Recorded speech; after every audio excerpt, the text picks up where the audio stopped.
Fortune magazine, 2001. America's most innovative company, 6th year in a row. Enron, energy trading giant, $60 billion in assets, 20,000 employees. Stock price hit $90 a share. Kenneth Lay, the founder, brilliant, respected. Friends with presidents, Jeffrey Skilling, the CEO, Harvard MBA, genius-level intellect, the company of the future, except it was all a lie. Behind the scenes, $30 billion in hidden debt, fake partnerships, fraudulent accounting, executives stealing millions. December 2nd, 2001, Enron filed for bankruptcy. The biggest corporate collapse in American history. Employees lost $700 million in pensions. Everything gone overnight. Arthur Andersen, their accounting firm, destroyed documents, went out of business. 22 executives convicted.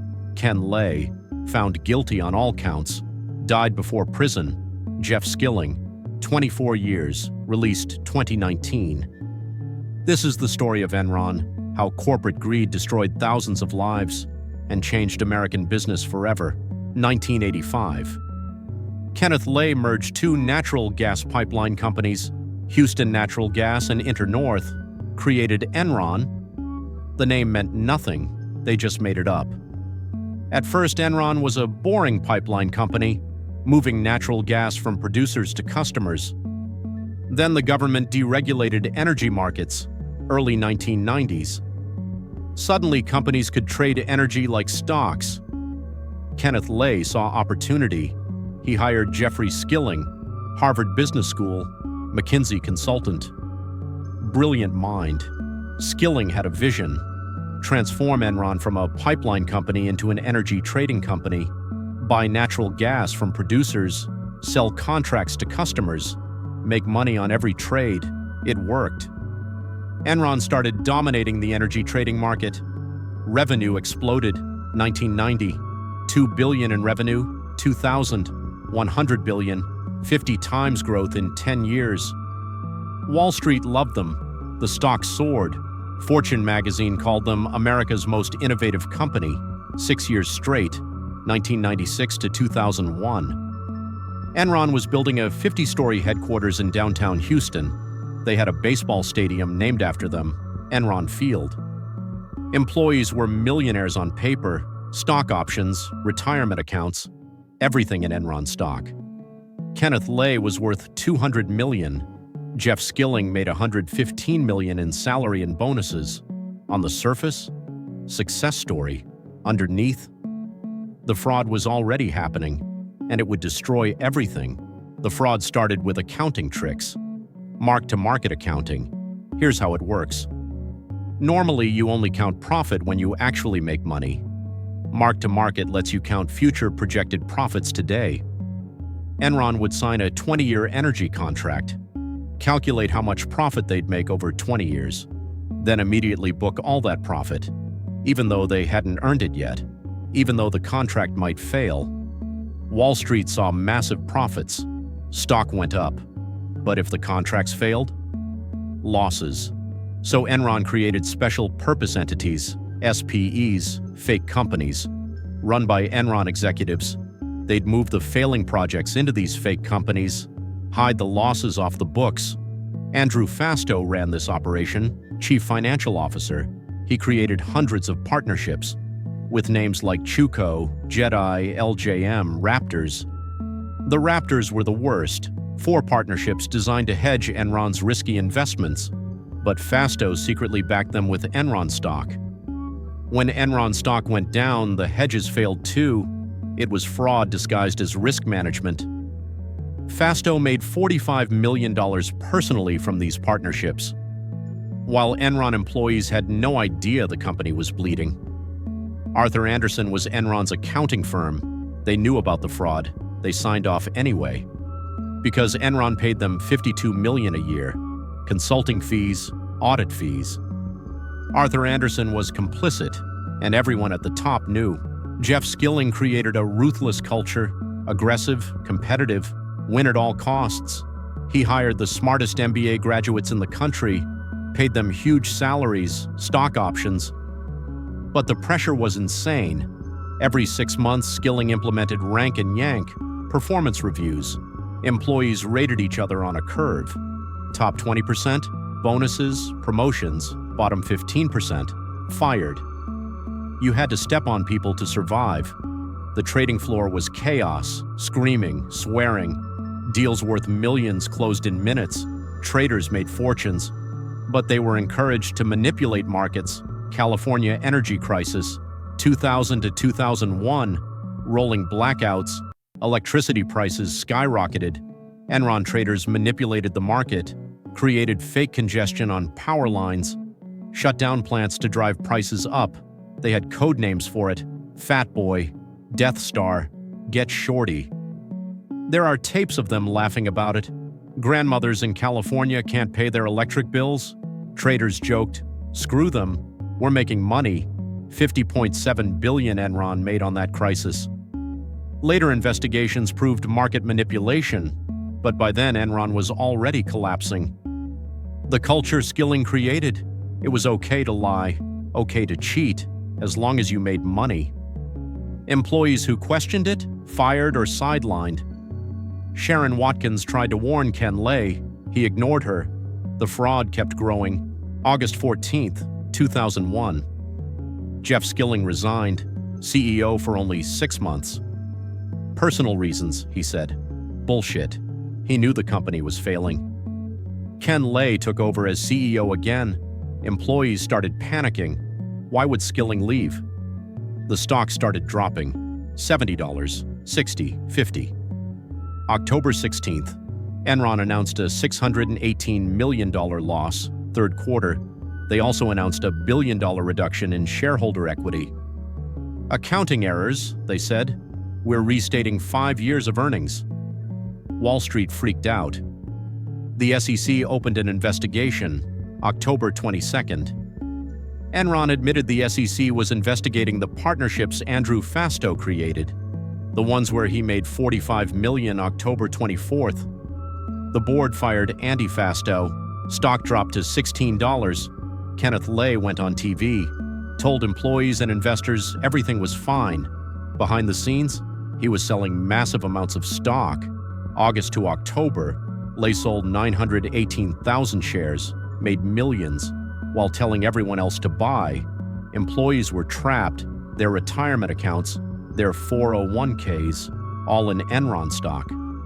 They couldn't sell during blackout periods, but executives could, and did, insider trading, while the company collapsed. November 8th, Enron admitted it overstated earnings by $586 million. Going back to 1997, November 28th, stock hit $4, down from $90 in August. Dynegy tried to buy Enron for pennies on the dollar. The deal fell through. December 2nd, 2001. Enron filed for bankruptcy, biggest in American history at the time. 20,000 employees, most of them had no idea. They trusted the company, trusted the executives, put their life savings in Enron stock. December 3rd, the day after bankruptcy, employees got emails, "You're fired," effective immediately. No severance, no health insurance. Security escorted them out. Their retirement accounts wiped out. $700 million in pensions gone. People who worked at Enron for 30 years lost everything. Charles Prestwood worked at Enron for 33 years, retired with $1.3 million in his 401k, all Enron stock. After bankruptcy, $1,300 left. Janice Farmer, Enron administrative assistant, 22 years with the company. Her retirement, $400,000 in Enron stock, became worthless. She went back to work at age 62. Across Houston, families were devastated. Mortgages they couldn't pay, kids pulled out of college, suicides. At least 3 Enron employees killed themselves. Charles Dana Rice, Enron executive, shot himself 2 days after bankruptcy.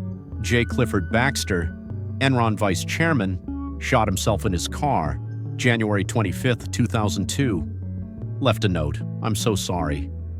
The pain is overwhelming. The executives, they were fine. Ken Lay cashed out $300 million. Jeff Skilling made $200 million, Andy Fastow, $45 million, while employees lost everything. That's what enraged America. The FBI formed an Enron task force, January 2002. They had one goal: put the executives in prison. The evidence was overwhelming. Thousands of emails, financial documents, witness testimony. Sharon Watkins became famous as the whistleblower. She'd warned Ken Lay in August 2001, wrote a letter. Enron could implode in a wave of accounting scandals. Lay ignored her. Now she testified before Congress, February 2002. Ken Lay, Jeff Skilling, and Andy Fastow were subpoenaed. Lay and Fastow took the Fifth Amendment, refused to testify. Skilling testified. Against legal advice, denied everything. I did nothing wrong. We followed the rules. Nobody believed him. The task force focused on Andy Fastow first. They had him cold. $45 million from partnerships. Clear conflict of interest. Clear fraud. October 1st, 2002. Andy Fastow indicted on 98 counts. Wire fraud, money laundering, conspiracy, facing 375 years. His wife Leah, also charged. She worked at Enron too, helped with the tax fraud. Prosecutors used her as leverage. Plead guilty or we send your wife to prison. Your kids grow up without parents. January 2004. Andy Fastow broke, pleaded guilty to 2 counts, 10-year sentence, agreed to testify against Skilling and Lay, give back $23.8 million. July 2004. Kenneth Lay indicted, conspiracy, fraud, making false statements. February 2004. Jeffrey Skilling indicted, 35 counts, fraud, insider trading, conspiracy. Trial set for January 2006. January 30th, 2006. United States versus Kenneth Lay and Jeffrey Skilling, Houston Federal Courthouse. The trial lasted 4 months, 16 weeks. The prosecution's case was devastating. Andy Fastow testified for 6 days, laid out the entire scheme, how they hid billions in debt, how Skilling and Lay knew everything. We lied to investors, we lied to employees, we lied to everyone. Ken Rice, former Enron executive, also testified, admitted to fraud, implicated Skilling. 13 more former executives testified, all said the same thing. Skilling and Lay knew. They approved it. They profited from it. The defense argued the executives were innocent. Market forces killed Enron, not fraud. We believed in the company. We followed the rules. Jeff Skilling took the stand, testified for 12 days, defended himself aggressively. I did nothing wrong. This is a witch hunt. He came across as arrogant, defensive. The jury hated him. Ken Lay also testified, tried to be sympathetic. I'm devastated. I lost everything too. But prosecutors showed he sold 918,000 shares, made millions while employees lost pensions. May 25th, 2006. Verdicts: Jeffrey Skilling, guilty on 19 of 28 counts, securities fraud, wire fraud, conspiracy, insider trading. Kenneth Lay, guilty on all 6 counts, fraud, conspiracy, separate trial for bank fraud. Also guilty on all 4 counts, both face decades in prison. Sentencing set for September, July 5th, 2006. Kenneth Lay was in Aspen, Colorado, Snowmass, his vacation home, 6 weeks after conviction, awaiting sentencing. He died of a heart attack, 64 years old. His lawyers claimed stress killed him. Others said convenient timing. Because of his death, his conviction was vacated. Legally, he died an innocent man. His family kept $30 million in assets. If he'd been sentenced, they would have lost it. Conspiracy theories exploded. Did he fake his death? No. Autopsy confirmed heart disease, but the timing, suspicious to many. Meanwhile, Jeff Skilling was sentenced, October 23rd, 2006. Judge Sim Lake didn't hold back. Your crimes have imposed a huge cost on society. 24 years, 4 months in federal prison. Skilling was 42 years old. He'd be in his 60s when released. Andy Fastow was sentenced separately, 6 years, served 5, released in 2011. Today, Fastow speaks at colleges and business schools about ethics, about fraud, charges $10,000 to $20,000 per speech. The irony isn't lost on anyone. Arthur Andersen, convicted of obstruction, shredding Enron documents, surrendered its CPA license in 2002. 85,000 employees lost their jobs worldwide. The Supreme Court later overturned the conviction, but it was too late. The firm was dead. 22 Enron executives in total were convicted. Most served short sentences. None of them lost as much as the employees. Enron changed corporate America. Congress passed the Sarbanes-Oxley Act, July 2002. Toughest corporate fraud penalties in history. CEOs must personally certify financial statements. If they lie, prison. Audit firms can't also consult for the same client. Creates conflict of interest. Obstruction of justice penalties increased. Corporate fraud, up to 25 years.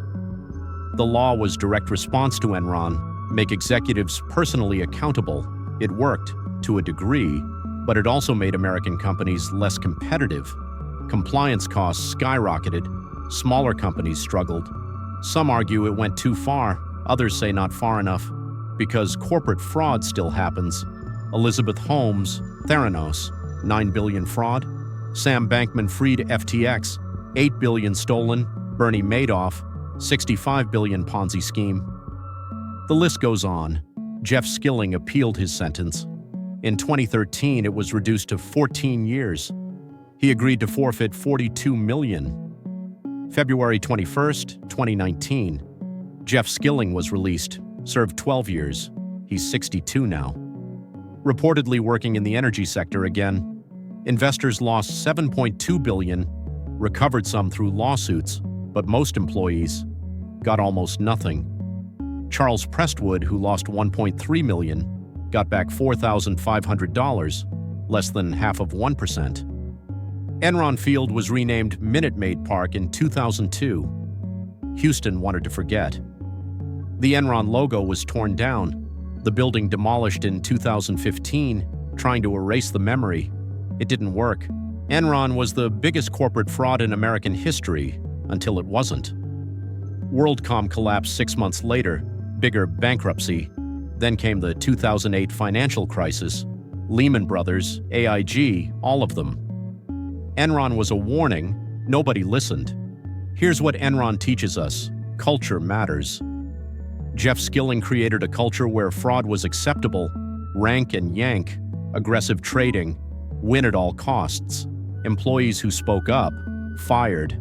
That's how fraud thrives, when leadership tolerates lying. Second lesson, conflicts of interest destroy trust. Andy Fastow ran partnerships doing business with Enron, made $45 million on the side. Arthur Andersen audited Enron while consulting for them, made $52 million. When you profit from both sides, you can't be objective. That's why Sarbanes-Oxley banned it. Third lesson, employee retirement accounts shouldn't be in company stock. Enron employees lost $700 million because their retirement was all Enron. They couldn't diversify. They were trapped. That's a systemic failure. Fourth lesson, executives get away with it. Ken Lay died before prison. Family kept millions. Jeff Skilling served 12 years, released rich. Andy Fastow served 5, now makes money speaking about his crimes. The employees? Still broke, still devastated. That's not justice. The FBI agent who led the investigation said it best. Enron was a company where it was okay to lie, okay to cheat, as long as you made money. And that culture came from the top. Skilling and Lay created it, encouraged it, profited from it, then claimed ignorance when it collapsed. Nobody believed them. The jury didn't. The public didn't. But here's the truth. It's still happening. Different companies, different schemes, same greed, because white-collar crime pays. The penalties? Not severe enough? Jeff Skilling stole $200 million, served 12 years. Meanwhile, someone who robs a convenience store gets 20. The system is broken. Now, if you want to go deeper on Enron, there are 2 resources I recommend. First, the documentary Enron, the Smartest Guys in the Room. It's incredible. Interviews, footage, the whole story. Directed by Alex Gibney. You can stream it or buy it. Second, the book The Smartest Guys in the Room by Bethany McLean and Peter Elkind. Wall Street Journal reporters who covered the whole thing, every detail, every scheme. It's the definitive Enron book. Both are linked in the description. I'm also recommending other books about corporate fraud and Wall Street scandals, because Enron wasn't the first, and it won't be the last. As long as executives face minimal consequences, fraud will continue. That's the lesson of Enron, and America still hasn't learned it.